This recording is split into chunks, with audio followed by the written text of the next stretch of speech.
Audio Jungle. Audio Jungle.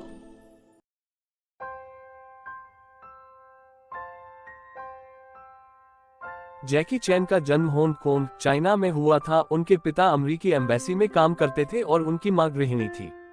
जैकी चैन के जन्म के कुछ साल बाद उनका परिवार ऑस्ट्रेलिया रहने चला गया, जहां उनके पिता अमेरिकी एम्बेसी में एक कुक का काम करते थे। जैकी को उनके पिता को खाना बनाते हुए देखने में मजा आता था।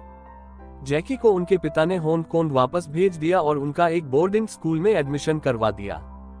वो पढ़ाई में बहुत कमजोर थे, लेकिन मार्शल आर्ट्स, कराटे, जुडो और एक्टिंग में उनको बहुत मजा आता था। 8 साल की उम्र में जैकी ने द लव ईटन और कम ड्रिंक विद मी जैसी फिल्मों में काम किया था। जैकी चैन जहां रहते थे वहां का माहौल बहुत खराब था, क्योंकि वहां रोज लड़ाई झगड़े, मारपीट होती रहती थी और ड्रग्स बेचने का काम भी होता था। वहां के लोगों ने कई बार जैकी को ड्रग्स बेचने के लिए मजबूर करा था, लेकिन उन्होंने कभी ऐसा नहीं किया, क्योंकि उन्होंने अपने पिता से वादा करा था कि वो कोई भी गलत काम नहीं करेंगे। उन्होंने 17 वर्ष की उम्र से ही एक स्टंट आर्टिस्ट के तौर पर काम करना शुरू कर दिया था और कुछ समय बाद उन्होंने ब्रूस ली के साथ एंटर द ड्रैगन फिल्म में भी काम किया था। द कब टाइगर फ्रॉम क्वांगतंग नाम की फिल्म में उन्होंने पहली बार मुख्य किरदार निभाते हुए नजर आए थे, लेकिन यह फिल्म पूरी तरह से फ्लॉप हो गई थी और उनको बहुत नुकसान हुआ था। इस समय उनके पास कोई काम नहीं था, जिसकी वजह से उन्हें मजबूर होकर एक एडल्ट फिल्म में काम करना पड़ा था। जैकी एक जगह कंस्ट्रक्शन का काम करते थे, जहां उनके बॉस का नाम जैक था। उनके नाम से लोग उन्हें छोटा जैक बुलाने लगे थे और फिर बाद में जैकी बुलाने लगे। इसी तरह चैन कोन शान का नाम जैकी चैन पड़ गया।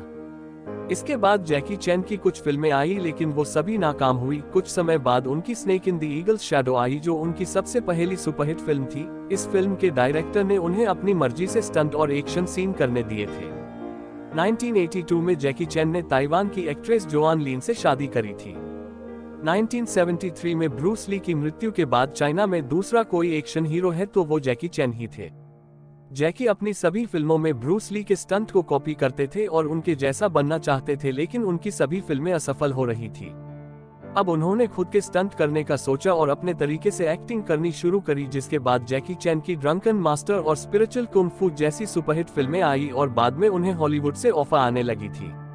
उन्होंने 1991 के बाद कई हॉलीवुड फिल्मों में काम किया, लेकिन उनमें से एक भी फिल्म सफल नहीं हुई, जिसके बाद वो फिर हांगकांग आ गए और वहां की फिल्मों में काम करने लगे। अब जैकी चैन अपनी मूवी में मार्शल आर्ट्स और कॉमेडी दोनों करने लगे थे, जो दर्शकों को बहुत पसंद आ रहा था। उनकी द यंग मास्टर मूवी ने सभी मूवी के रिकॉर्ड तोड़ दिए थे और अब वो चाइना के सबसे बड़े सुपरस्टार बन गए थे। फिल्म की शूटिंग के दौरान कई बार जैकी चैन को चोट लगी है और कई बार उनके शरीर के हड्डियां भी टूटी हैं। 1986 में आर्मर ऑफ गॉड फिल्म की शूटिंग के दौरान जैकी चैन ऊंचाई से गिर गए थे और उनकी हड्डी टूट गई थी और उनके सर में फ्रैक्चर हो गया था और उस समय उनकी जान भी जा सकती थी। आज जैकी चैन के 20 से भी ज्यादा एल्बम सॉन्ग रिलीज हो चुके हैं। जैकी चैन चाइना के एंटी ड्रग गुडविल एम्बेसडर है और वो लोगों को ड्रग जैसे नशीले पदार्थ से दूर रहने और उनका इस्तेमाल न करने की सलाह देते हैं।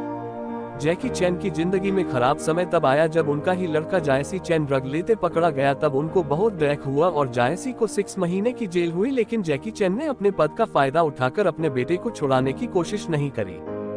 जैकी चैन ने 2011 में कहा था कि उनके मरने के बाद उनकी आधी संपत्ति गरीबों की भलाई के लिए दी जाएगी। आज जैकी चैन की सभी फिल्मों में कॉमेडी और मार्शल आर्ट्स का मिक्स देखने को मिलता है, जो हमारा बहुत मनोरंजन करता है। आज जैकी चैन यूनिसेफ के गुडविल एम्बेसडर है। आप लोग को वीडियो कैसा लगा जैकी चैन का जीवन के बारे में? अगर अच्छा लगा तो कमेंट में बता सकते हैं आप। आज के लिए बस इतना ही, कल फिर मिलेंगे नए वीडियो के साथ। आपको वीडियो कैसा लगा? अगर अच्छा लगा तो लाइक करें, कमेंट करें और दोस्त लोग को भी शेयर करिए और चैनल अफजाल आइडिया सब्सक्राइब करना मत भूलिए, क्योंकि रोज इसी तरह के वीडियो आपको रोज मिलेंगे इस चैनल पर। धन्यवाद।